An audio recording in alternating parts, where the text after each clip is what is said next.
Vamos? Então, pessoal, boa tarde a todos e bem-vindos a mais um Café Consciência. Hoje temos o prazer de ter aqui conosco o professor Vitor de Souza, do IFISC, da USP São Carlos. O professor Andres, que geralmente costuma conduzir as sessões do Café Consciência, hoje está viajando, e por isso sobrou para mim. Mas, na verdade, não serei eu que vou conduzir, vou convidar o outro professor Vitor do IFFG, para conduzir essa sessão em particular. E daqui a pouco vai ser claro por quê. Tá, o café está liberado, está lá no fundo. Vamos lá. Boa palestra a todos. Obrigado, professor Giovanni. Boa tarde para todo mundo. Obrigado por vocês terem vindo. Eu, como sou professor novo aqui, eu convidei o meu antigo orientador de mestrado, de IC, para vir falar um pouco para vocês sobre a nossa área. Agradeço muito ter aceito o convite. A gente mantém uma conexão mesmo depois de 10 anos ou 15 anos, né? O professor Vitor, ele é professor titular da USP de São Carlos. O professor tem anotações, tem muita coisa que ele já fez, né? O bacharel ele terminou em 97, mestrado em 2000 na Unicamp. Ele se tornou doutor em 2004 com a professora Carola. A Unicamp também fez um pós-doc no Instituto de Astronomia e Geofísica e Ciências da Atmosfera da USP de São Paulo, IAG. Depois ele foi pesquisador até 2008 em Karlsruhe, na Alemanha. E desde agosto de 2008 ele é professor do Instituto de Física de São Carlos, na USP. E ele tem algumas atividades administrativas, como presidente do Conselho Superior do Chekhov International Array, que é o Observatório da Nova Geração de raios gama.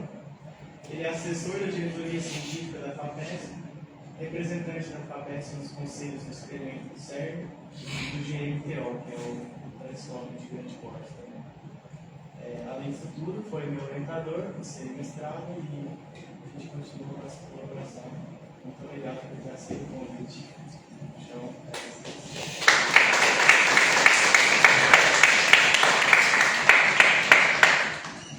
Obrigado ao Instituto, obrigado aos organizadores do evento e ao Vitor por ter me convidado também aqui, dar a oportunidade de tocar um pouco com vocês as experiências e os assuntos que a gente vem trabalhando lá em São Carlos, e com colaboradores do Brasil e do exterior. Então eu vou falar um pouquinho para vocês sobre os mensageiros mais energéticos do universo. Esse slide, como o Ricardo também trabalha em áreas correlatas, já identificou, ele é uma espécie de um resumo do meu argumento aqui hoje, porque ele junta os principais mensageiros de altas energias que o universo manda na nossa direção, que a gente tenta entender. Então esse slide é uma figura representativa de tudo que eu vou falar aqui para vocês, dividido em 3 grandes sessões. Uma primeira bem introdutória, eu vou falar um pouco sobre o que é astrofísica de partículas, o que a gente tenta fazer de um modo bem geral. Fui orientado a fazer um seminário que atendesse alunos iniciantes, alunos mais avançados e professores, então a evolução do seminário segue um pouco nesse sentido. Depois eu vou explicar os observatórios, que a gente tem uma atuação mais próxima e como eles funcionam. E por último, dependendo de quanto tempo sobrar, vou falar um pouquinho de 2 casos de ciência que a gente estuda lá em São Carlos. A astrofísica de partículas tem um pé no macro e no micro, é a ciência que toca esses extremos da natureza. Tem alguns estudos possíveis que revelam questões fundamentais sobre as interações das partículas elementares. E, por outro lado, também é um estudo que revela o funcionamento dos objetos mais energéticos do universo, com massas grandes, tamanhos grandes.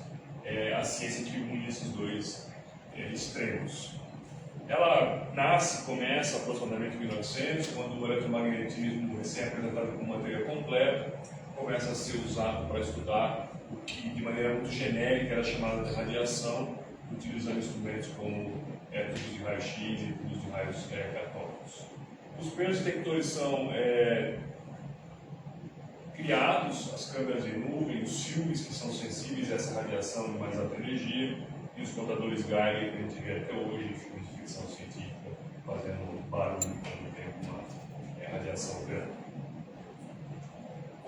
liga qualquer um desses detectores aqui, eles disparam, eles começam a disparar. Qualquer detector de radiação tem um sinal.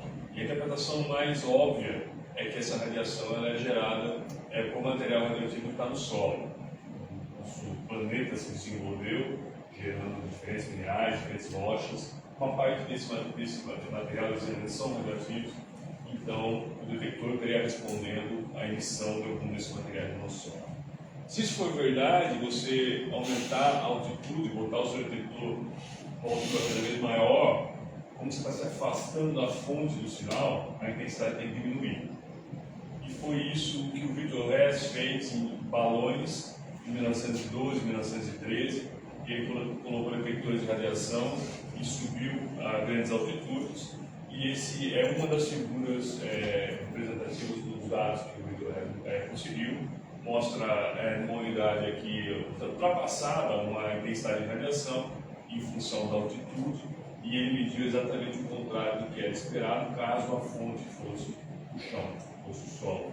A intensidade aumenta com a altitude, ele foi a altitudes bastante perigosas para o ser humano e sem oxigênio, e a partir de então cunhou-se o termo radiação, raios cósmicos, para essa radiação que tem origem fora da Terra e não no Sol.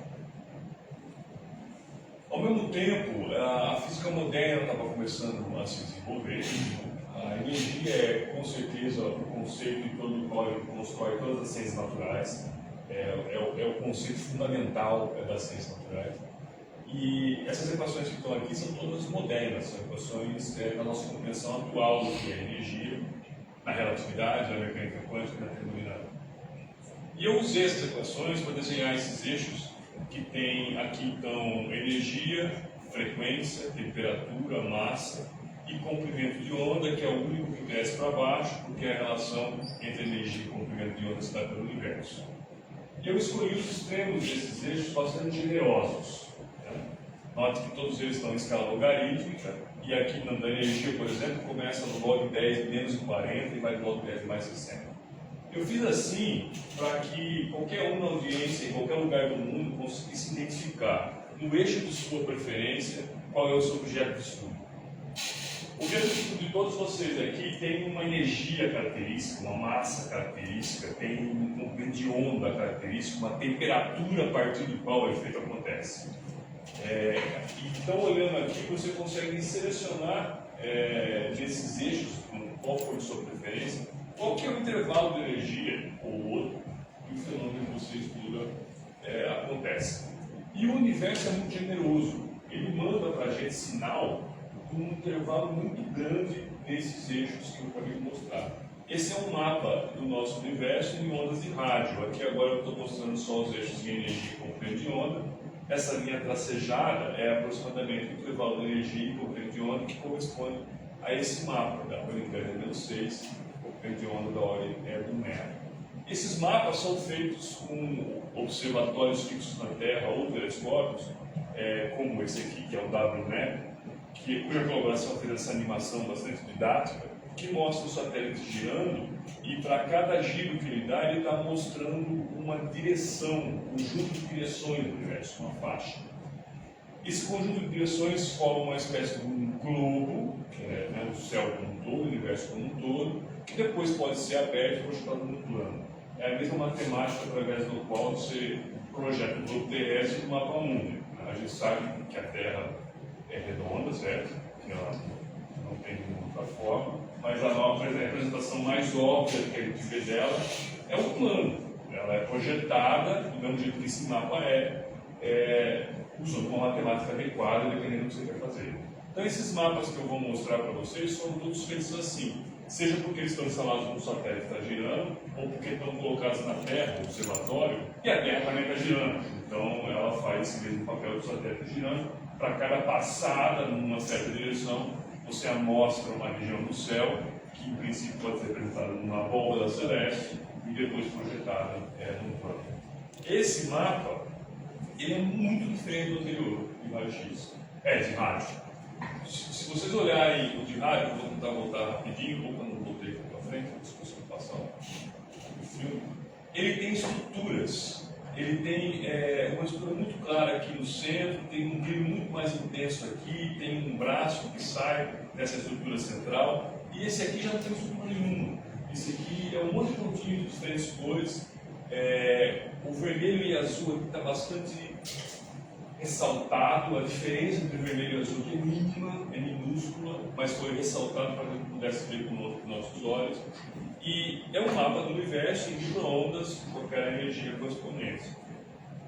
Se eu olhasse com um sensor de luz visível bastante sofisticado, esse seria um mapa que a gente viria. Volta a ter estruturas, mas agora essa estrutura está preenchida por buracos. Ficam vazios, que aparentemente não tem sinal. Se você continua subindo nesse eixo, você vai ver que a informação que tem em cada um desses mapas é completamente diferente. Elas não trazem a mesma informação, não trazem as mesmas fontes. Quando a gente vai para energias mais altas em luz ainda, estamos falando de fóton, aqui os fótons de mais alta energia, raios gama, você começa a ver algumas fontes muito pontuais aparecendo fora desse eixo principal. Um pouco de criatividade ou conhecimento, todo mundo já poderia ter dito que esse eixo principal aqui, na verdade, é a nossa própria galáxia. Essa coisa que aparece nos mapas aqui é o que está bem perto, a nossa própria galáxia Via Láctea. E o que está longe desse eixo são outras galáxias mais distantes. Outras galáxias começam a aparecer muito intensamente quando a gente começa a subir na energia. Como está mostrado nesse mapa de raios gama, a energia já da ordem de 10 a 8, comprimento de onda da ordem de 10 a menos 14 do metro. Neutrinos, que também são fontes de informação da composição do funcionamento do universo, na nossa natureza. Esse é um mapa feito pelo Ice Cube, um experimento muito importante. Já estamos aqui no comprimento de onda da ordem de 10 a menos 17 do metro, estamos falando de coisas já muito menores do que o núcleo atômico, então comprimentos característicos menores do que o núcleo atômico.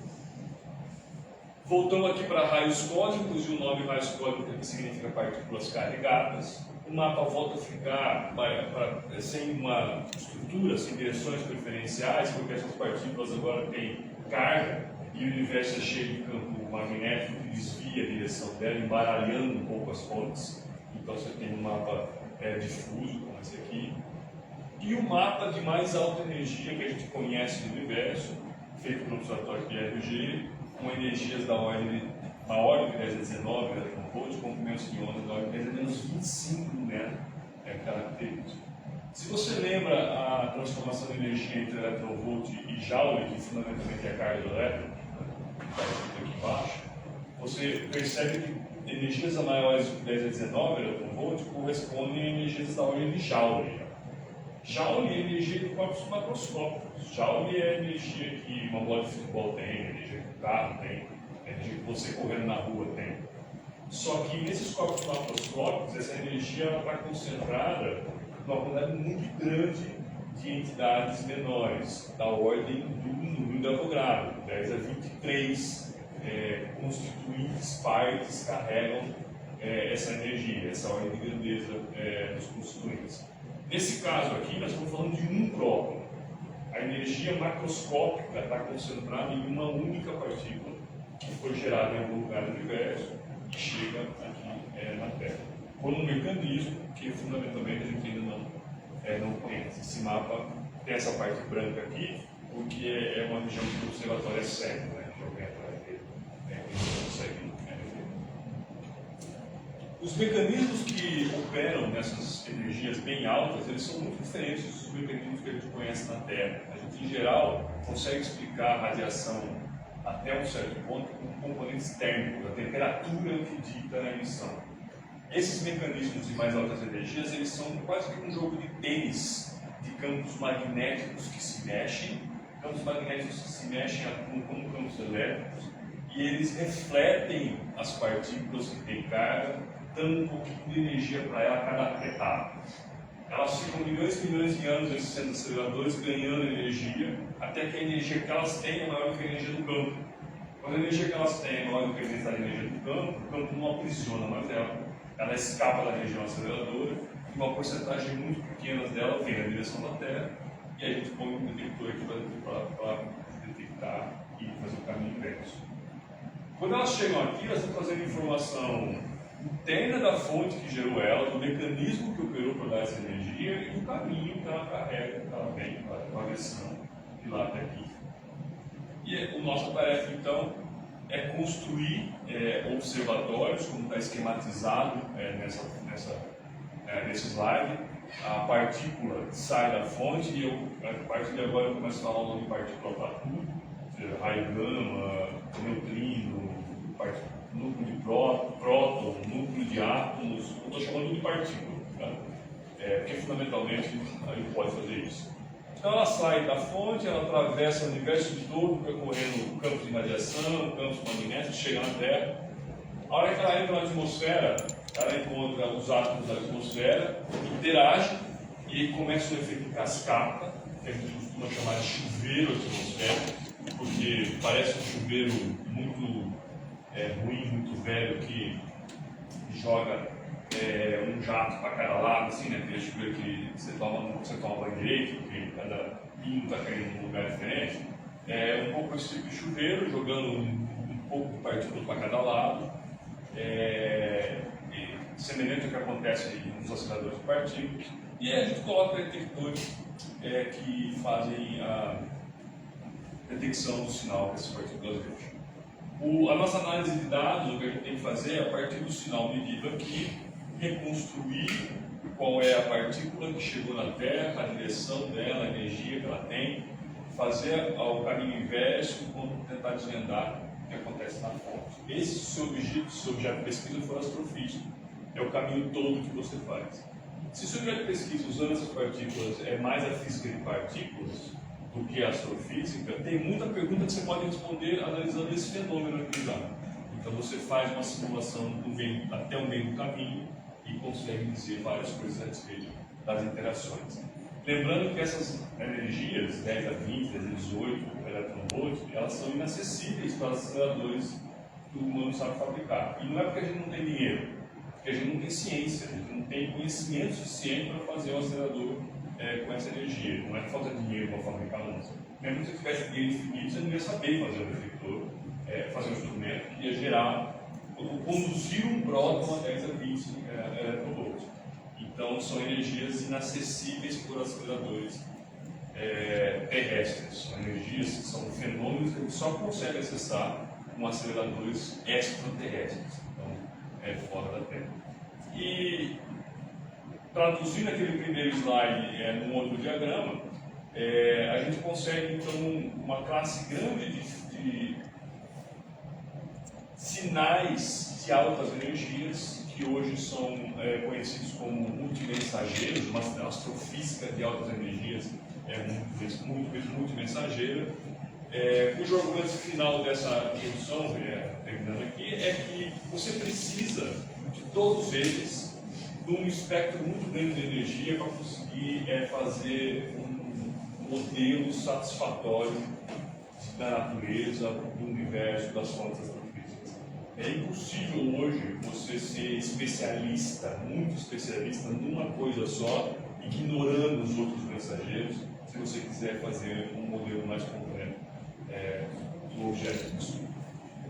Em particular, e aqui eu começo a transição para a segunda fase do seminário, a gente tem estudado essa região de energia, daquele diagrama, com raios gama, e essa região de energia com partículas carregadas. É óbvio que essas duas regiões são as que eu vou falar daqui para frente, mas elas têm vários motivos de interesse. O motivo mais óbvio é que esses são os fótons, ou seja, essa é a radiação eletromagnética de mais alta energia que a gente conhece no universo, e essas são as partículas carregadas de mais alta energia que a gente conhece no universo. Então elas dão acesso a fenômenos que as outras regiões de energia não dão.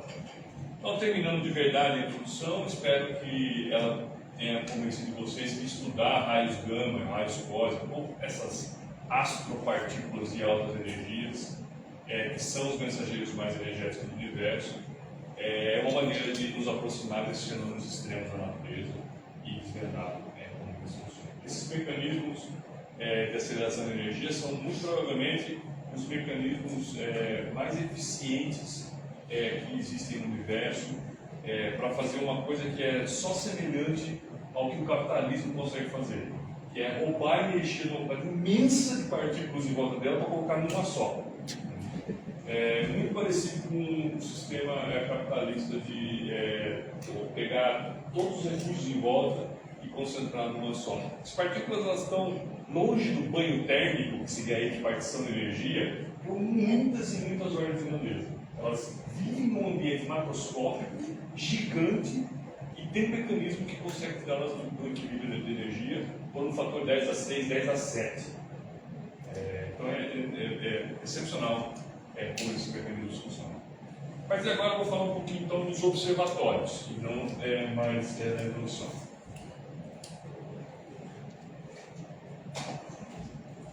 Com foco nessas duas faixas de energia e tipos de partículas que a gente trabalha. O observatório PROG é um observatório que opera várias técnicas e medidas diferentes. Esse filme mostra um pouco dele. Ele já está funcionando há 20 anos na Argentina, na província de Mendoza, mais ou menos na mesma latitude de Buenos Aires, mas no lado oposto do país, perto da Cordilheira dos Andes. Cada ponto amarelo desse que você vê é um detector que está espalhado por uma região de 3.000 km². 3.000 km² é aproximadamente, se fosse um retângulo, 60 por 50 km. É aproximadamente 2 vezes a área da cidade de São Paulo. Essa cidade que fica na fronteira desse arranjo de detectores, que é um deserto, a cidade de Malargüe, muito hospitaleira, na qual foi construído uma central de aquisição de dados e um laboratório, um observatório. São 27 telescópios que têm uma operação diferente. Esses telescópios estão dentro desses prédios, eles olham a região do céu em cima dos detectores de superfície. Esse filme dá um pulo agora de um telescópio para outro, de um prédio para um telescópio para outro, de mais ou menos 30 quilômetros. Cada porta dessa tem um telescópio diferente dentro, em noites sem lua, sem chuva, de boa visibilidade. Esses telescópios abrem, eles operam aproximadamente 13% do tempo do ano como um todo, porque se já desconta o dia já cai 50%, desconta as noites se tem lua, vai diminuindo o tempo de observação. E os detectores de superfície são autônomos, eles têm painel solar, bateria e uma antena de comunicação, que vai aparecer aqui, para transmitir os dados para a central de aquisição que está na cidade de Malargüe. Então eles não têm fio, não têm cabo, eles são completamente autônomos de uma vez colocados em funcionamento ali. Eles têm 12 toneladas de água dentro deles. Eles funcionam quando aquela chuva de partículas passa na atmosfera, ela fluoresce o nitrogênio da atmosfera, o gás nitrogênio da atmosfera. E os telescópios veem a fluorescência do gás da molécula, do gás nitrogênio no ar. E o desenvolvimento do chuveiro continua e atravessa os detectores no chão. Ao atravessar os detectores no chão, eles geram luz cheia de cobre, que é outro fenômeno de emissão, na água. Dentro do tanque tem 3 fotomultiplicadores que detectam a luz produzida lá dentro, geram um sinal digital e é transmitido pela central de aquisição.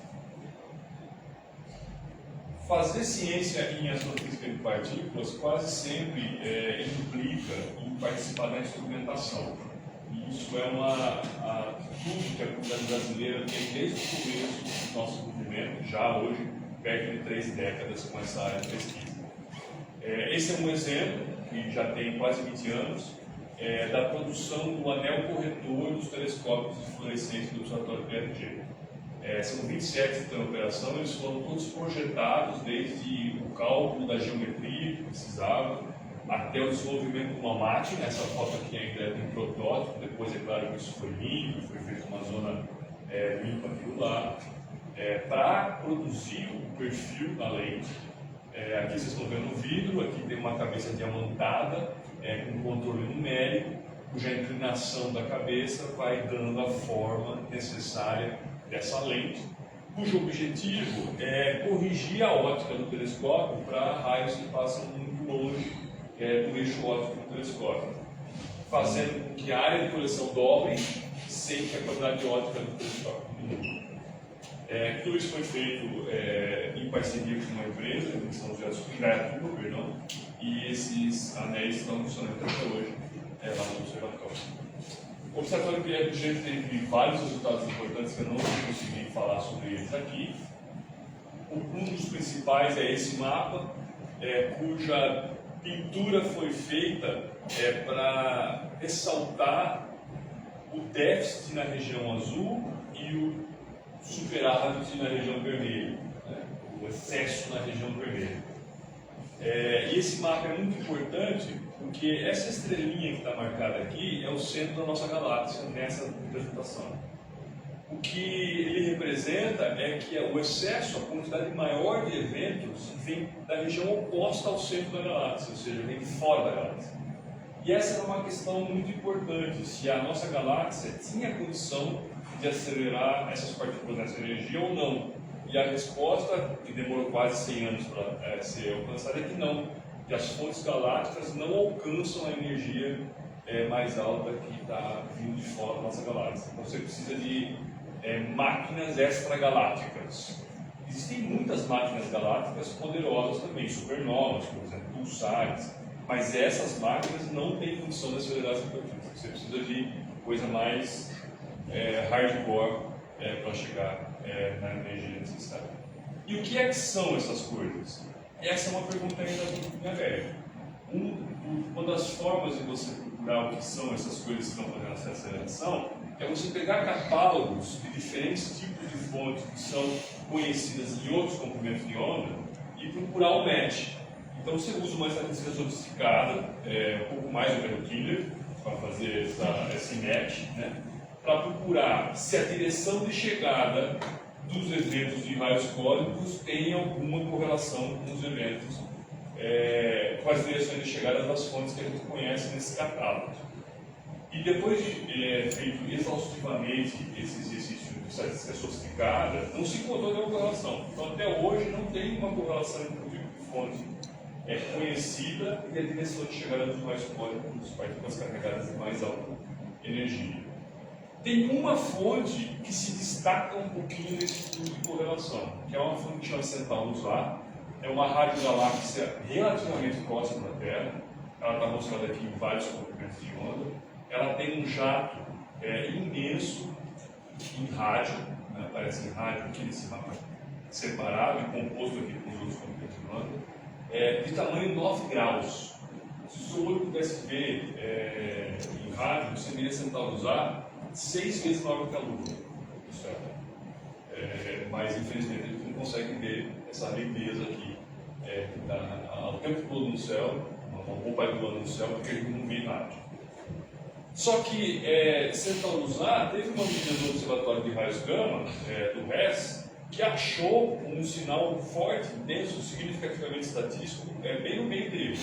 Ou seja, parece que ela é uma fonte que tem potência para as altas energias. E o Observatório PRG fez um estudo na direção de Centaurus A, que está mostrado por essa corzinha vermelha, branca aqui, e achou um excesso.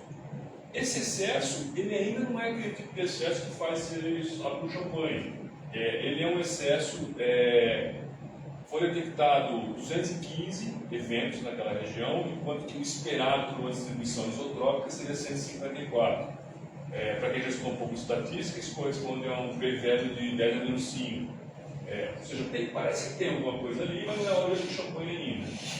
E mais dados estão sendo acumulados para a gente procurar pode ser relevante estatística um pouco maior. Mas é a primeira fonte que está aparecendo como um match possível para a produção de raios cósmicos de altas energias.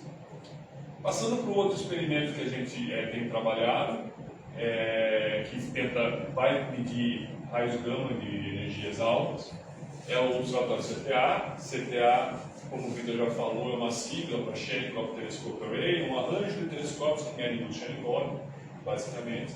É um experimento que está em projeto há já 15 anos, com o objetivo de melhorar tudo que existe hoje, pelo menos uma ordem de magnitude. Melhorar a direção de apontamento com uma ordem de magnitude, melhorar o intervalo de energia medido com uma ordem de magnitude, melhorar a sensitividade, ou seja, ver fontes 10 vezes mais fracas, ou com a intensidade 10 vezes mais longe, 10 vezes não, né? Raios quadrados 10 mais longe possível. Eles operam telescópios desse tipo assim, que medem também, como esse filminho vai mostrar, esse efeito que acontece na atmosfera. Então, esses são os sítios astrofísicos. O filme mostra desde fontes do tipo radiogaláxias, AGNs, que tem esses jatos que geram partículas e raios gama que vêm na direção da Terra, como o outro filme já mostrou. Quando chega aqui, então, eles interagem, gerando esse efeito em cascata multiplicativo. A primeira interação gera um certo número de partículas e interage de novo, vai gerando mais e mais. E como essas partículas têm velocidade maior do que a velocidade da luz no ar, elas geram esse pulso de luz genitório, que então vai ser detectado pelos espelhos do telescópio, refletido, e é medido por uma câmera de fotocomputadores. Essa é a máquina filmadora mais sensível e mais rápida que o humano já fez. Ela faz frames nanosegundo. Não tem nenhuma máquina tão rápida quanto os telescópios Hubble fazem desse filme se desenvolvendo no céu, para depois reconstruir essa imagem, juntando o sinal dos vários telescópios, com muita computação, e de novo encontrar energia, direção e o tipo de partícula que chega. O CTA vai operar em 2 sítios e 3 tamanhos diferentes de telescópio. É preciso 3 tamanhos diferentes de telescópio para cobrir todo o espaço paramétrico que a gente quer cobrir. O telescópio de tamanho médio, que esse está sendo mostrado aqui, é um que a gente tem uma contribuição importante aqui no Brasil. Os médios têm 12 metros de diâmetro, os grandões têm 23 metros de diâmetro e os pequenininhos têm 4,5 metros de diâmetro. O CTA, o único observatório, vai estar em 2 sítios, um em La Palma, onde já tem um telescópio em funcionamento, e o outro no Chile, onde não tem telescópio ainda, mas o sítio está sendo preparado para receber no ano que vem telescópios. No Chile é esse deserto, extremamente seco, que todo mundo sabe que é o melhor sítio do planeta Terra para fazer astrofísica, astronomia, porque a atmosfera é muito limpa. E La Palma não é muito diferente, porque é uma montanha, é uma ilha, é muito úmido, mas as nuvens estão para baixo do telescópio. Então as nuvens funcionam como uma blindagem da poluição luminosa e do ar, fazendo do céu para cima e um pouco para a astronomia. Desde 2010, nós estamos participando do CTA aqui no Brasil, e a nossa contribuição à instrumentação, como eu já disse desde o começo, é muito importante e culminou para o desenvolvimento dessa estrutura que está pintada de cinza aqui, que recebe o nome de Câmera Support Structure, porque ela é a estrutura que suporta a câmera de fotocomunicadores. A distância entre a câmera e o espelho é de 16 metros e a câmera pesa 2,5 toneladas. Então, vocês podem entender que isso é um projeto de engenharia muito sofisticado. Não é uma torre de celular que você vai colocar lá estática para ficar parado. Esse telescópio se mexe, porque ele aponta para diferentes regiões do céu, e ele se mexe enquanto mede, porque a Terra está girando e ele tem que acompanhar a rotação da Terra, no contrário, para ficar olhando para a mesma fonte. E você quer fazer uma imagem, você quer fazer uma imagem precisa com esse instrumento. Então, ele não pode balançar, ele não pode arcar com o peso da câmera. Se está ventando, ele tem que compensar o vento. Se nevou e teve dilatação térmica, ele tem que compensar isso. Então, é um projeto de engenharia bastante sofisticado, que demorou muitos anos para ser feito, em parceria com a indústria brasileira, e que foi levado para teste. Esse é um protótipo instalado lá no DESE em Zorn, perto de Berlim, onde o Victor fez o doutorado dele, e foi todo instrumentado para testar as qualidades da estrutura. Nós entramos num processo de competição com a Comissão de Energia Atômica Francesa e acabamos ganhando e nos tornando então o primeiro responsável por desenvolver esses instrumentos para a configuração final do telescópio. Quando a gente foi desenvolver, a gente sabia que ia ter que colocar um sistema de posicionamento da câmera para levar em conta essas mudanças, né, e posicioná-la bem.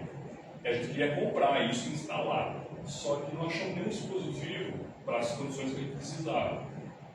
A principal é que você precisa de um controle milimétrico apoiando uma massa de 12 toneladas e meio. Ajustes milimétricos no laboratório de ótica é trivial, né? Não há preocupação fazer ajustes milimétricos em nenhum lugar, só que com um espelho que pesa alguns gramas, né? Não com uma estrutura que pesa 12 toneladas e meia em cima dele. E essa precisão com essa carga, a gente encontrou, desenvolveu um sistema com um conjunto de materiais inteligentes e patenteamos esse sistema de posicionamento, porque não tinha no mercado. Essa estrutura que está sendo soldada aqui em São José dos Campos é a menor parte, para vocês terem uma ideia da escala, é essa parte aqui da ponta dessa estrutura. O que também é um agrado muito grande perceber que nós estamos, essas estruturas são caras, participar não é nada barato, estamos fazendo esse investimento aqui no Brasil, garantindo o desenvolvimento de uma indústria nacional que agora tem que oferecer instrumentação muito sofisticada com qualidade internacional, garantindo o salário de soldadores e pessoas que passaram esses 10 anos fazendo esse serviço aqui no Brasil de uma qualidade que foi aceita internacionalmente. É uma maneira de dar um retorno imediato para uma ciência fundamental básica, que a gente nem sabe se tem retorno, quando vai ter. As duas coisas são muito importantes, a ciência básica e fundamental, mas quando a gente pode fazer ciência básica e fundamental, que o meu interesse como cientista, no final das contas, é fazer astrofísica de partículas que pode não ter um retorno, é fazer esse exercício de entender a natureza, que tem toda a sua validade, mas quando a gente tem a sorte de fazer isso, podendo dar um retorno imediato social, é um alívio grande também. O CTA tem vários modos de operação. Ele pode apontar os telescópios para regiões consecutivas, né? E aí fazer um mapa de uma região muito grande do céu, por exemplo, aqui está se pensando numa varredura da galáxia como um todo, você faria uma varredura da Via Láctea, mas você também pode pegar e apontar todos os telescópios na direção e fazer uma amostragem, uma medida de uma região muito profunda, procurando uma fonte pouco intensa, muito longe. Essa é uma das particularidades do CTA, que vai ter algumas dezenas de telescópios, exatamente o número depende de quanto dinheiro ele vai conseguir, mas o objetivo inicial são 64 telescópios, operando os dois tipos. E toda vez em ciência, sobretudo em astrofísica e astronomia, quando você põe um conjunto de instrumentos para funcionar, o seu conhecimento cresce muito rápido. Esse gráfico mostra o número de fontes conhecidas com altas energias em função dos anos. As primeiras fontes foram descobertas na década de 90, na verdade acho que em 1868, a nebulosa de Caranguejo foi medida, depois as duas Macárias na década de 90, e aí entra em funcionamento esse conjunto de telescópios e tem um aumento significativo no número de fontes, indo para alguma coisa de 150 fontes conhecidas. Isso no começo dos anos 2010. Depois outros dois observatórios entram em funcionamento com técnicas um pouquinho diferentes, um no México e outro na China, e leva esse número para 270 fontes conhecidas. Eu fiz esse gráfico no ano passado, no começo do ano passado, isso aqui deve estar alguma coisa hoje com 270 fontes conhecidas. O CTA, quando em operação, vai aumentar para mais de 1.000 fontes conhecidas de alta energia. Então, o avanço vai ser significativo. Quase que tudo que a gente pretende fazer com o CTA, que a gente sabe que dá para fazer, porque tem muita coisa que vai ser feita em ciência que a gente não consegue antecipar, está publicado nesse livro aqui, está disponível no repositório do Archive. É um livro de 300 páginas, que eu duvido que você não vai encontrar alguma coisa de seu interesse lá se você gastar um tempinho folhando ele, porque o escopo é muito abrangente. Quanto tempo eu tenho? E com isso, então, eu termino essa parte e vou falar desses 5 minutos que restam muito rapidamente de duas coisas que a gente está fazendo enquanto o CTA não está em funcionamento nessa linha. Uma das coisas que a gente faz é tentar antecipar o que ele vai medir. Uma fonte de muito interesse para a astronomia de altas energias gama, ela é visível no céu, é a Grande Nuvem de Magalhães. Aqui, ó. É claro que nem sempre ela aparece tão clara. Isso aqui uma foto tirada no Chile, uma atmosfera muito boa, então dá para ver uma câmera boa também. Mas às vezes dá para ver mesmo na cidade, você consegue ver a Grande Nuvem de Magalhães. Né? É uma região muito interessante. Deixa eu passar aqui, tá? Então aqui está um zoom nela. Uma região muito interessante porque ela está relativamente próxima da Terra. A gente sabe a distância dela muito bem. Ela tem 10 vezes mais formação estelar do que a nossa galáxia. Então ela é realmente uma região intensa. Ela está fazendo muita estrela. Ela tem alguns eventos muito energéticos, que eu já vou falar no slide seguinte. E ela está virada para a gente. Ou seja, ela é uma galáxia que você não vê assim, ó, de lá. Você vê ela assim. Ela está virada para a gente. Então a gente tem a chance de estudar melhor em todos os casos. Ela tem a nebulosa da Tarântula, que é uma região conhecida, e tem outro evento muito importante, que é a supernova 1917A, que foi o primeiro evento que foi detectado por neutrinos de supernova, né, em 1937. Então, ela é conhecida também em raios gama de altas energias assim. Tem 2 pontos, né? Só que não é possível que só tenha esses 2 pontos nela numa região tão rica assim. Isso revela a pobreza do detector e não a potência da fonte. E o que a gente tem feito são simulações, isso aqui são modelos, estimando o número de possíveis fontes, então remanescente supernova, pulsares com vento, pulsares com ralo, estimados a partir de outros componentes de onda. A gente faz a simulação e distribuição deles na região da fonte e simula a possível detecção desses eventos com um CTA, incluindo, por exemplo, o padrão de apontamento. Como é que nós vamos apontar para o de Magalhães quando os telescópios estiverem prontos? Isso é importante para você maximizar o que você pode ver num tempo limitado de observação. Os observatórios compreendem muitas coisas, o tempo é limitado, você tem que otimizar o apontamento.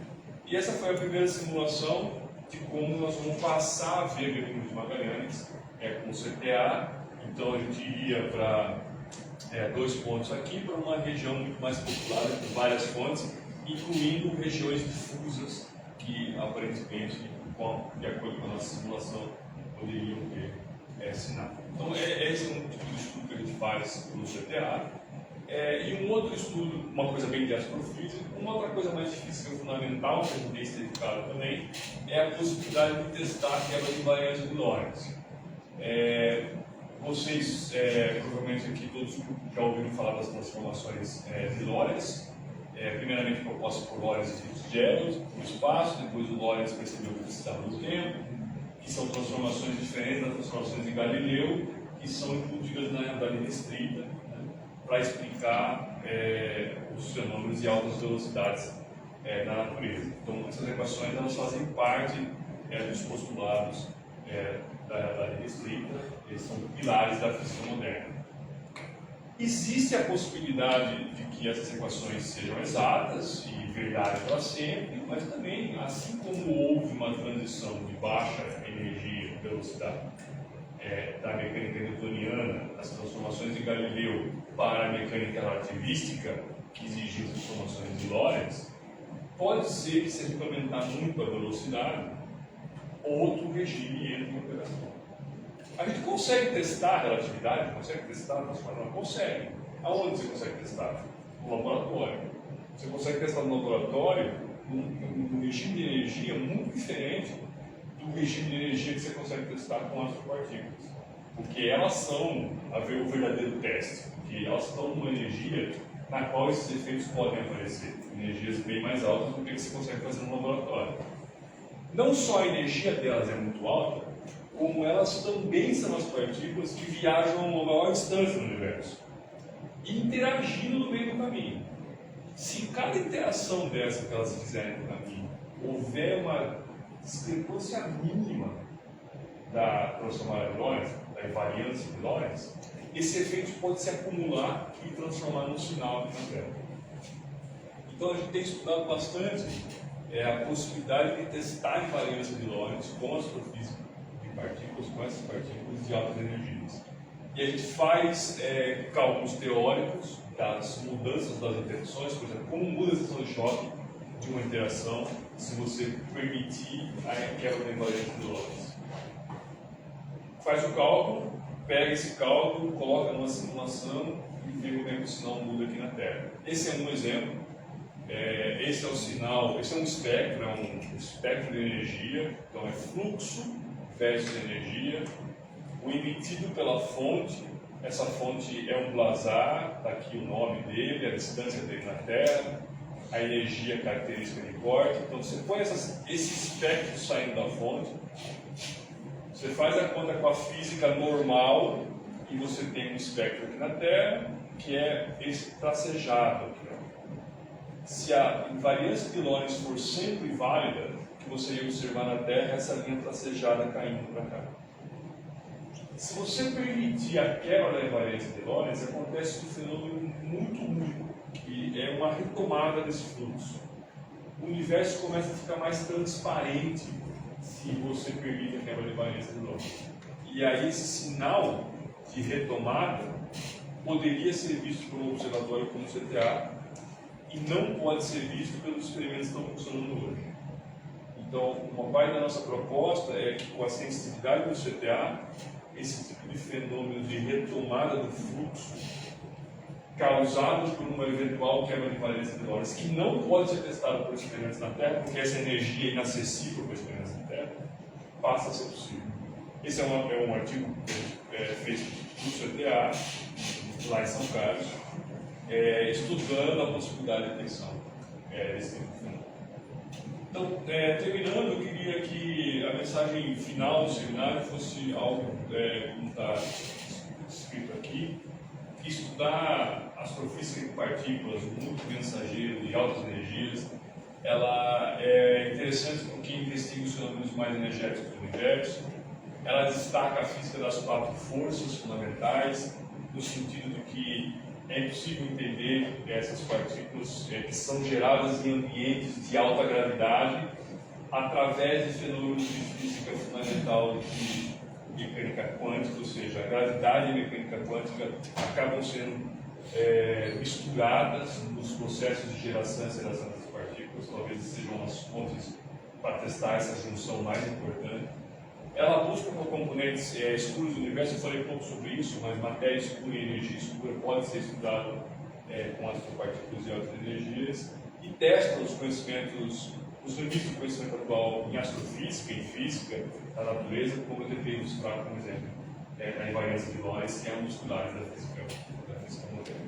Tem um futuro promissor, porque tem vários experimentos sempre sendo construídos, em particular no Brasil, que tem uma tradição de participar desses grandes experimentos com uma projeção importante já há décadas. Então, é uma comunidade nacional que está inserida de uma maneira determinante na comunidade internacional, que constrói seus relatórios e gera resultados, E por último, não poderia deixar de mostrar quem realmente faz todo esse trabalho que eu mostrei aqui hoje para vocês, lá no Instituto de Física de São Carlos, da USP. Aqui uma foto dos alunos, outros professores do grupo, que fazem os gráficos, as figuras que eu mostrei para vocês nas telas deles. Muito obrigado.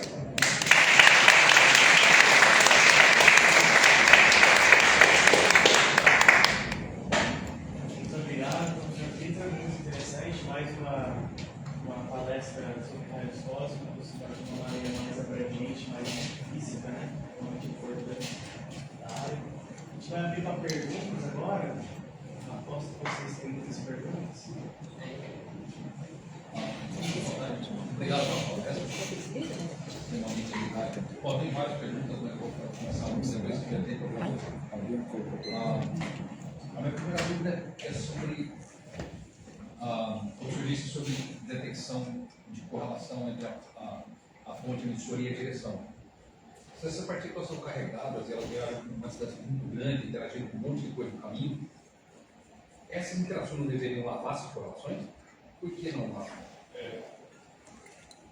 Se eu detecto uma partícula aqui, como é que eu sei que direção ela foi emitida? Esse é um efeito que tem que ser levado em conta. Quanto maior for a energia da partícula, menor é o limite.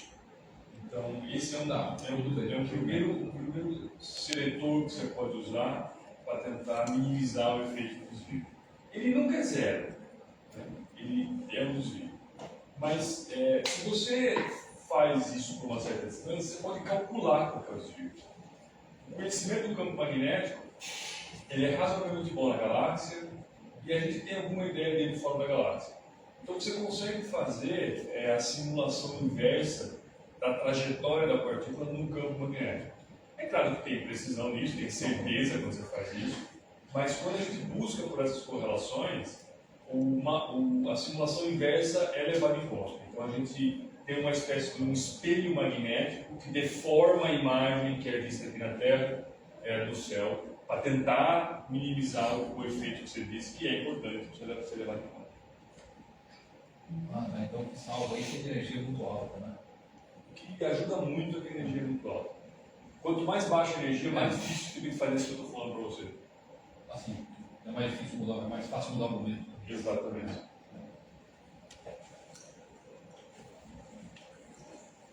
Mais perguntas, pessoal? Não sejam tímidos.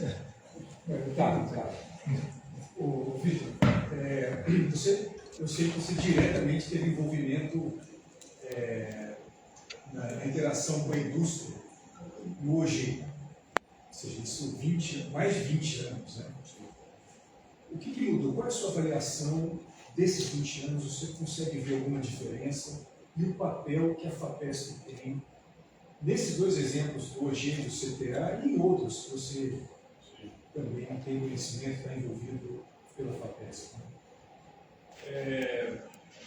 Melhorou bastante o envolvimento com a indústria no geral, na minha opinião. A gente tem um pouco mais de confiabilidade hoje quando procura as empresas. 20 anos atrás, era mais difícil convencer uma empresa a participar de um experimento científico do que é hoje. Eu acho que você constrói em cima de histórias de sucesso, né? Começa a aparecer participação e tem muitos exemplos de sucesso, não só em partículas, mas em várias áreas de participação da indústria. Eu acho que isso fez aumentar um pouco a confiabilidade. Mas mesmo assim, ainda é muito difícil. Você tirar uma indústria da linha de produção dela para que ela confie um investimento para pesquisa de longo prazo, um projeto sempre muito delicado, sempre muito enrolado, não é nada fácil. Essas estruturas do CTA, por exemplo, tem pelo menos umas 5 ou 6 indústrias no Brasil que poderiam estar fazendo. Que eu visitei, que eu fui conversar, que eu fui insistir, mas poucas tiveram coragem de participar, porque ela fala, eu estou fazendo aqui.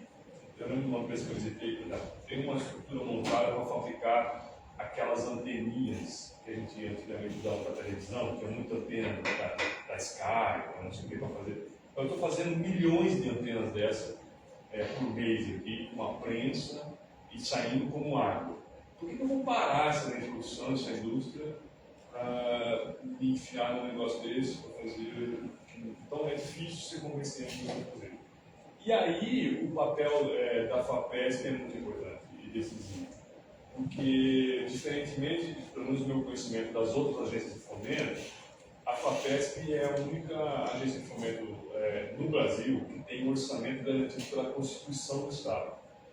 Ela não precisa negociar o orçamento dela com o governador, com o poder público.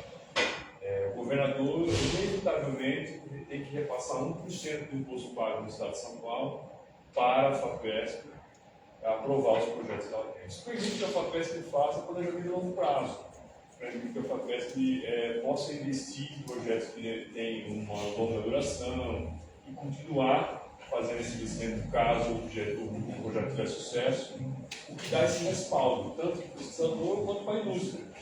Então, quando você procura uma empresa e você diz que tem um financiamento da FAPESP, dá um certo respaldo para a indústria que esse financiamento realmente existe e que ele não depende de negociação política para o ano que vem. Então, essa é uma dádiva que a FAPESP tem no Estado de São Paulo, de ter um orçamento garantido no Estado, uma Constituição do Estado, que permite ela fazer o planejamento e a gente, como prestador, fazer o planejamento. Então, a FAPESP hoje investe em vários projetos de longo prazo, várias áreas. mudanças climáticas, a políticas públicas, a centros de desenvolvimento relacionados com o interesse do Estado, astrofísica, física de partículas. Então, todas as áreas têm projetos estratégicos de longo prazo, que só é possível porque a FAPESP tem esse diferencial. Pegando um gancho nessa questão, você sugeriria para a gente aqui no estado de Goiás, que não tem acesso direto à FAPESP, para fazer esse tipo de pesquisa no estado, em questão do investimento Eu acho que seria leviando um pouco se eu sugerisse alguma coisa, porque eu não tenho conhecimento da estrutura de pesquisa aqui. Eu me formei no estado de São Paulo e virei professor no estado de São Paulo. Eu tenho algum conhecimento de como é que a coisa funciona lá e, obviamente, no âmbito federal, do CNPq, CAPES, que todo mundo é usuário. Mas eu não conheço as particularidades do sistema de fomento aqui no estado, do Goiás, então seria um pouco leviando da minha parte fazer alguma sugestão específica. Eu posso dizer que, em todo caso, com FAPESP, sem FAPESP, com CNPq apoiando, sem CNPq apoiando, todo mundo sempre se fortalece com colaboração. Né?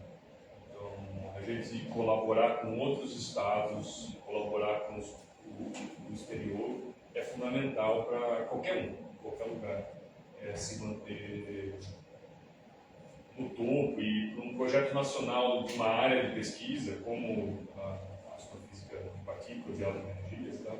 É fundamental, porque é isso que coloca a gente num patamar internacional, em evidência, muitas vezes, nas grandes colaborações.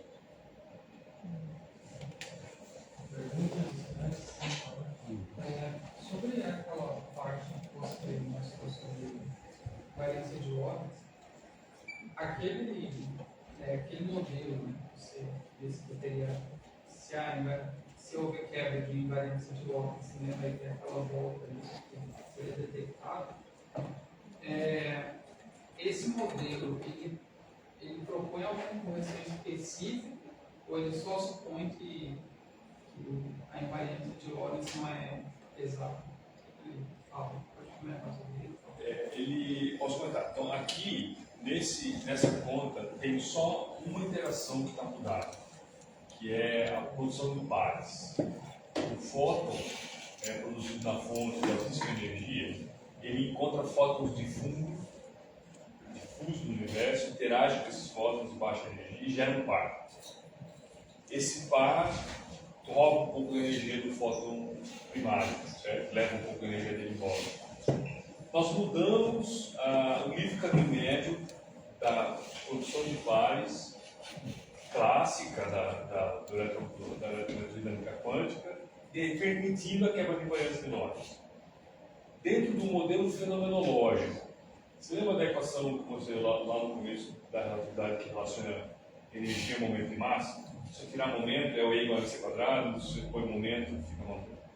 Nós mudamos aquela equação e colocamos nela um termo a mais, um termo que depende do momento a mais. Esse termo tem dentro dele um delta. É como se você fizesse uma expansão em série, um delta pequeno, e o que nós estamos mudando, permitindo, é que esse delta seja diferente de zero. Ele não pode ser muito diferente de zero. Se ele fosse muito diferente de zero, já teria medido. Certo? E ele é diferente de zero por um quadradinho pequeno, e essa mudança muda a dinâmica da interação, que está refletido por esse retorno aqui.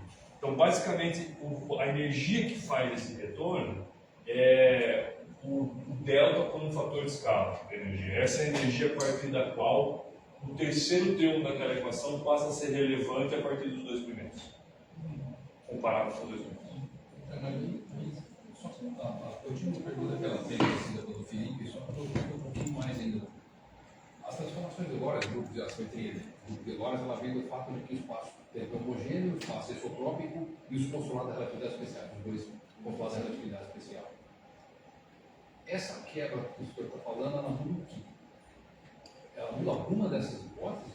Pode mudar uma, pode mudar as duas, e tem gente que tenta fazer a mudança da relação de dispersão de energia, da equação, mantendo a simetria de Lorentz. É muito difícil fazer isso, mas tem gente que tenta fazer isso também. Uma coisa muito Eu interessante. entendo fisicamente. Para mim, a relação de dispersão, ela segue dessa hipótese que ele fez.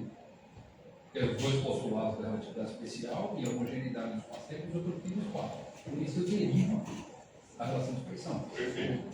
Perfeito. Então, ou seja, para não ter essa relação de dispersão, tem que modificar alguma dessas hipóteses. Tem que modificar alguma dessas hipóteses. Você pode ter que mudar o tempo e o espaço deixa de ser homogêneo. Uma das duas Nessa coisas. escala. Nessa escala de energia, a partir dessa escala de energia. Só que isso tem inclusive, as principais teorias de quebra de variância de Lorentz começam a aparecer como uma motivação para a unificação da gravidade. Porque um dos principais empecilhos para você unificar a gravidade, fazer uma gravidade quântica, é que você tem que respeitar a invariância de Lorentz. Se você permitir uma quebra mínima da invariância de Lorentz, fica um pouquinho mais fácil escrever uma gravitação quântica. A gravitação quântica não é isso, ela quebra a invariância de Lorentz, mas é escala quântica. Exato. Aqui na escala de Planck é meio assim, no limite, né, hipotético, mas em altas energias. Você quebrar, a hipótese é essa: você quebra a invariância de Lorentz em altas energias e isso pode facilitar a escrita de uma gravitação quântica.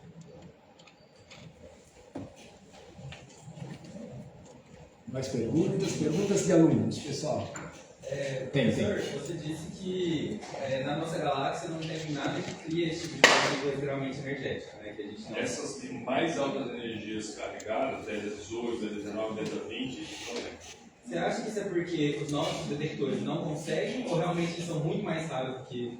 Não, os detectores veriam se tivesse produzidos. Nós temos condição de ver com esses detectores que estão fazendo agora. Porque a nossa galáxia ela é bem fraquinha. Nossa galáxia ela não tem um histórico de muita potência. A Terra foi um pouquinho mais potente no passado, até teve um jato no passado, mas perto das outras galáxias vizinhas, ela é bem fraquinha. Ela não é um ambiente tão extremo assim. Então, o que esses dados mostram, de uma maneira muito simplória, é isso que eu estou falando. Nossa galáxia não é tão extrema no universo. Tem galáxias à nossa volta que são muito mais extremas do que a nossa. Mas ainda assim é um efeito raro você identificar a fonte dessas partículas. Na verdade, então, nós nunca identificamos uma fonte com significância estatística alta. A gente não sabe exatamente qual que é a fonte ainda. Mas o que a gente sabe é que a gente não vem da nossa galáxia, vem de fora. Bom, vou aproveitar enquanto... Não. Então, você tem prioridade, alunos, prioridade total. Você falou que as partículas elas vão ser aceleradas por campos magnéticos. O que gera esses campos? Esses campos gerar campo magnético no universo é sempre uma coisa muito difícil, não entendem muito bem. Mas nesse caso aqui, esse ambiente é um plasma, ele condensa essas linhas de campo magnético dentro dele, e ondas de choque fazem ondas de choque mecânica, de uma explosão de alguma coisa do lado, fazem essas nuvens de plasma se mexer. Isso a gente tem evidência de que acontece por outros mecanismos. Então a hipótese fundamental do Fermi, em 1949, esse mecanismo desse filminho, revela um artigo do Fermi em 1949, é que esse plasma, com linhas de campo preso dentro dele, se mexendo, funcionariam como essas raquetes de tênis. É um pouco mais complicado que isso, na verdade é um espalhamento, né, para cada colisão, para cada interação da partícula com a onda de choque, o ganho é muito pequeno, então ela tem que passar por ela é espalhada de novo, você tem que levar em conta a probabilidade de que ela vai voltar nessa nuvem e perder um pouquinho de energia dela de novo, mas depois de milhões de anos fazendo esse processo, dá para mostrar que o ganho é líquido, que ela vai ganhando um pouquinho e aumenta a velocidade. Mas fundamentalmente é isso, são campos presos em plasma que tem uma onda de choque próximo deles, fazendo eles se mexerem. Aí campo magnético se mexendo é campo elétrico, na verdade, nessa. Né? E aí pode acelerar a partícula. O campo magnético não acelera, né? Mas se mexendo, acelera. Não acelera na energia. Ela levantou primeiro. Essas partículas não podem ser produzidas de química quântica. Mas o que acontece quando eles tentam, seja na célula de partículas, o que acontece quando eles tentam energizar demais essas partículas? Ela começa a perder mais energia do que ganhar. Quando você... fundamentalmente é isso. Você começa a dar mais energia para ela, os mecanismos que roubam a energia dela começam a ser mais eficientes do que os mecanismos que você conhece para dar energia. A gente dá energia para a partícula hoje com um mecanismo muito simples, assim, cavidades de ressonância, onde você faz um campo entrar em ressonância com ela e ela vai ganhando uma tatinha cada vez que ela passa naquela região ali. Esse mecanismo chega uma hora que é tão eficiente quanto os mecanismos que estão roubando energia da partícula, por radiação, por interação com a vizinhança. E aí ela para de ganhar e só perde. Então, para a gente produzir esse Peter, é realmente questão de conhecimento das partes, né? É uma questão de entender melhor esse mecanismo e como implementar ele, se fosse possível de fazer aqui. Essa raquete, essa coisa, é um exercício bastante hipotético, assim, né? Os detalhes exatos, a gente tem muita dúvida. Quando vai pegar essa raquete, vamos fazer uma máquina agora no laboratório e ver como funciona. Professor, o senhor é recomendado que quando o fóton ele chega na atmosfera terrestre, ele começa a interagir com os núcleos da atmosfera. Qual é o mecanismo quântico que faz essa interação e formar mais fótons para fazer esse efeito chuveiro? Depende da partícula. Se você perguntar especificamente de fóton, o mecanismo fundamental é a posição de pares. Então, é uma interação eletromagnética do fóton que chega com o campo elétrico de um átomo, uma interação fóton-fóton, que gera par, um par eletropósito. Esse par eletropósito vai ser desacelerado pelos outros átomos e vai gerar radiação-enfriamento, que é uma outra interação, né, Bremsstrahlung. E aí isso se alimenta, isso vai fóton gerando elétron, elétron gerando fóton gerando elétron, e isso vai se multiplicando. Se for um próton, por exemplo, a interação é outra, é uma interação forte do próton com o núcleo atômico. Ele nem enxerga o átomo, ele enxerga só o núcleo atômico. É uma interação que a gente chama de forte, é uma interação mais dura, onde tudo fragmenta e novas partículas são geradas. E essas partículas são, na sua maioria, pions, que é um tipo de partícula de massa intermediária no zoológico de partículas que a gente conhece. Esses pions, alguns interagem, outros decaem numa interação que a gente chama de fraca, logo a seguir, e aí começa essa cascata de interações. Mais perguntas aqui? Sim, por favor. Em relação àquela questão da quebra da interferência de ônibus, o termo nacional foi acrescentado na equação da energia, relativística, um delta ali para poder criar essa equação. A maneira que a gente faz é essa. Certo. Então, mas esse valor, claro, ele não é conhecido e precisou do best fit para poder comprar ele. Só para você entender sério, esse best fit foi o melhor valor que fez com que as duas figuras coincidissem nessa faixa de energia que os primeiros anteriores conseguiram medir e houvesse essa mudança, essa discrepância justamente após o experimento já a operação não consegue medir. Esse foi o best fit. Esse best fit, deixa eu tentar explicar. Então, a primeira coisa é isso que você falou, a gente muda a dispersão da energia, a relação de dispersão da energia por um valor delta que a gente coloca na mão, é escolhido. E aí faz a simulação. Essa simulação geraria esses pontos pretos que estão aqui, com essas barras de erro, já levando em conta a técnica de medida. O best fit um ajuste desses pontos, como se a gente não soubesse qual que é o valor de delta que a gente teria colocado. Então, a ideia é, supõe que eu faço o experimento e dou esses pontos pretos. Como é que eu vou descobrir qual que é o modelo que está por trás? Então, nós fazemos dois ajustes. Um ajuste que o delta é 0 e dá a linha trasejada. Um outro ajuste que deixa o delta variável. E aí você explica os dados. Então, seria uma maneira de encontrar um valor de delta diferente de 0 com a correspondente incerteza estatística que o ajuste vai te dar. Só completando a sua pergunta, nós fazemos a mudança da dispersão de energia de uma maneira fenomenológica. Nós colocamos um delta lá e fazemos a simulação, a detecção, simulando tudo para tentar encontrar e ver se é possível medir aquele delta ou não. Mas tem muita gente que trabalha no passo atrás, que é encontrar qual que é a lagrangiana que leva naquele delta. Então, assim, que é a teoria que estaria por trás, a simetria que estaria por trás, que levaria naquele delta. Essa é uma parte que a gente não faz com frequência em São Carlos, mas às vezes acha um colaborador para fazer isso.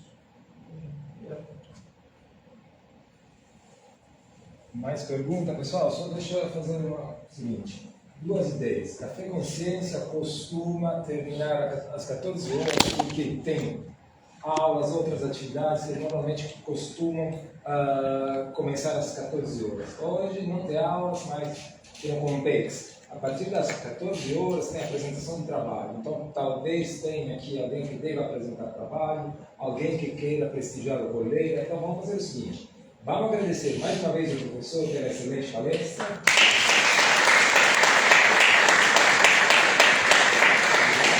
Quem quiser pode ficar, podemos conversar mais um pouco, mas está tudo bem. Eu tenho só uma curiosidade. Eu tenho duas também. Você mostrou do resto, que era esperado que a radiação caísse com altitude e ela subiu. Lá no começo. Isso. Mas no início ela cai. Vai. Em torno de 1 quilômetro, se eu não estou enganado. Por que ela cai?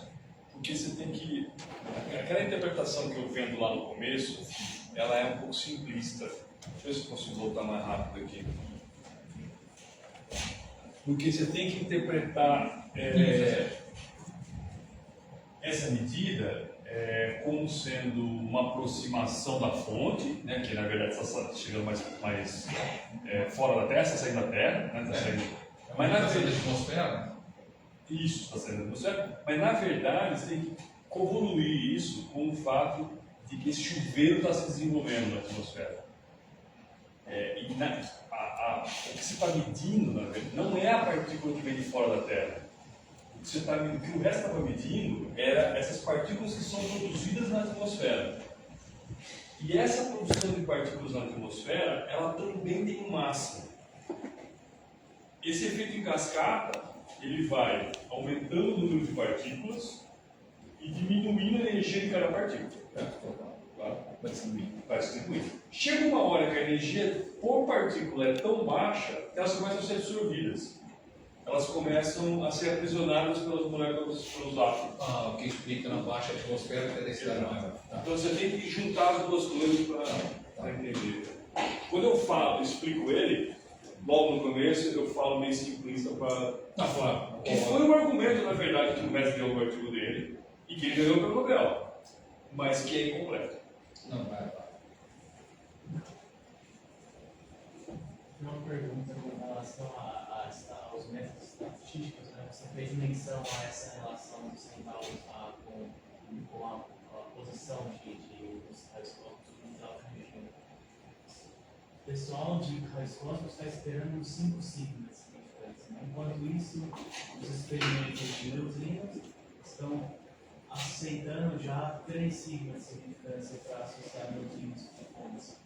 Então, como que você vê essa relação de afrouxamento de métodos estatísticos para a associação de pontos de neutrinos, enquanto outras comunidades, como a DTLV, ainda estão firmes nos 5 sigmas? Isso é uma questão quase que filosófica. Assim. Esse 5 não tem significado nenhum. Esse 5 é escolha. Né?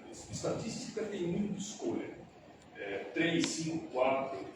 Isso te dá só a probabilidade de você ter aquele efeito, por um efeito de espúrio, que não aquela hipótese que você está considerando. Por que 5, por que 4, por que 3? Não tem porquê. É uma escolha humana, esses 5, 4, 3. E escolhas humanas são passíveis de vários fatores políticos, econômicos, sociais, além do científico. Então, cada comunidade, cada experimento, cada área, em diferentes momentos, fazem escolhas de acordo com as condições que elas estão enfrentando. Eu tenho um ponto a acrescentar. Como o Victor falou, 3, 5 sigmas é arbitrário. Essa colocação é arbitrária. Né? Mas em neutrinos ocorre a dificuldade na detecção. Né? Claro, todos raios cósmicos de alta energia também têm sua dificuldade. Agora, neutrinos é uma seção de choque baixíssima. Então, o que se busca no momento é alcançar pelo menos o 3 sigma. Mas eu nunca vi algo no sentido de que teria uma frouxidão de rigor para considerar o que é descoberta e o que é observação. 3 sigma, de novo, tem toda a sua arbitrariedade, mas 3 sigma, seja no bóson de Higgs, foi visto como observação, quando atingiram 3 sigma. Mas há uma convenção de que 5 sigma é que seria o bater o martelo. E aí só com 5 sigma é que decretaram a descoberta. Em neutrinos ocorre, acho que eu nunca ouvi nada nesse sentido de que houvesse diferentes interpretações a respeito de qual significância estatística devemos obter, alcançar, né? Eu acho que continua esse mesmo entendimento. 3 sigma para observação, que é o que se busca hoje, né? E 5 sigma descoberta. No NOVA, a gente está em relação de CP tentando chegar no 3 sigma, mas não teremos estatística para tal. Para determinadas regiões de CP, a gente pode alcançar 3 sigma. Já o DUNI vai alcançar 5 sigma para várias regiões, né, dos valores de CP. Então eu acho que tem a ver a dificuldade na detecção de neutrinos. Para você ter estatística suficiente. Até onde eu sei Eu acho que isso muda muito com o tempo, sabe assim? Se vocês já leram a história de como é que o Coulomb mediu 2 no R quadrado, que a força de Coulomb cai como sobre R quadrado. Ele mediu 3 vezes, a primeira não deu 2, ele jogou fora, a segunda deu 2, ele achou que estava certo, a segunda deu um pouquinho mais do que 2, ele achou que era 2, porque a gravidade é 2, porque o newtoniano é 2. Não brincou com o 2.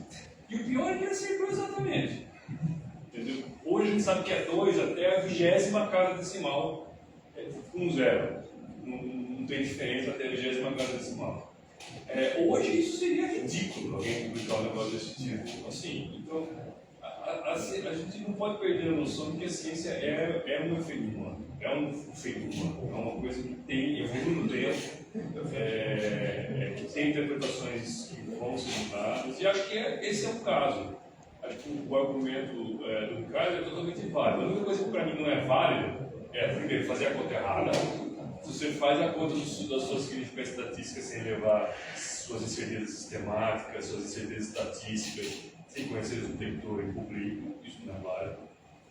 E segundo, é omitir. Se você põe lá qualquer significância estatística bem calculada, aberta, é válido, é uma medida, foi feita, está lá a significância estatística. Todo mundo sabe interpretar qual que é a significância estatística. E não tem nenhuma garantia que uma coisa que foi medida com 5 sigmas não seja contradita. Só tem uma probabilidade menor de isso acontecer, mas ela pode ser provada errada. Porque aquela hipótese não está correta se você não tem tempo suficiente, entendeu? Então, é muito claro. A coisa que não pode é fazer a conta errada ou esconder o resultado. Fez a conta certa, publicou, divulgou o que você fez, está valendo. eu acho que eu Pessoal, faço. tem as meninas aqui que também precisam trabalhar. Vamos tirar as fotos finais. Depois, quem quiser ficar, fica, a gente conversa. Claro, desde que o professor também não fique cansado demais. No limite, se eu não perder o voo, tá tudo certo.